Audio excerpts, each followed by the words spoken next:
demise.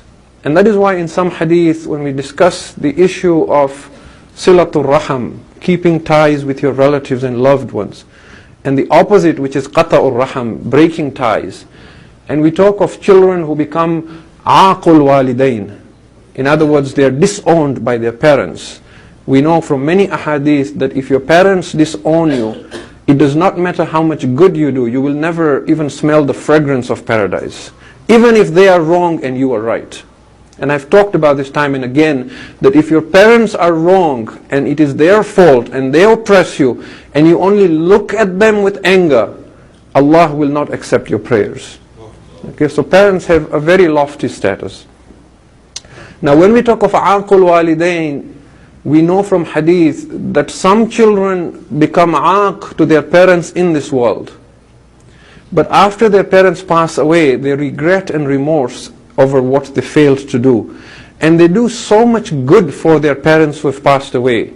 They send them so much in terms of spiritual gifts that their parents forgive them and they become blessed by their parents.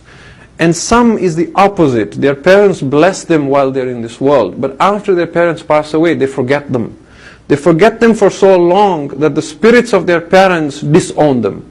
So in other words, we can become Aq of Walidain even after our parents have gone.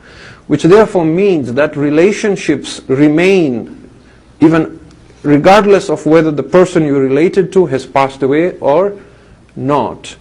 And therefore we know the ways and means by which we can continue maintaining that relationship, whether it is reciting a Surah Fatiha or reciting Surah Yasin or giving charity in their name or organizing a majlis in their name and so on. And when this is done, the spirits that pass away receive what we send them as gifts, as hadiyah. And that is why we have another narration that says that when they sit amongst themselves and some of them receive gifts but others do not, those who do not receive gifts from their relatives in this world because they have forgotten them, they are embarrassed in front of the other spirits.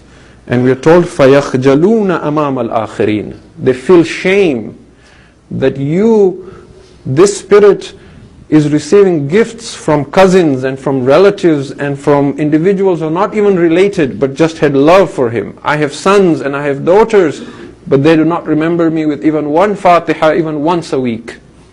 Okay? And some narrations talk about these gifts being sent to them on Thursday nights or on Fridays, which is why these days are recommended for remembering our marhumin.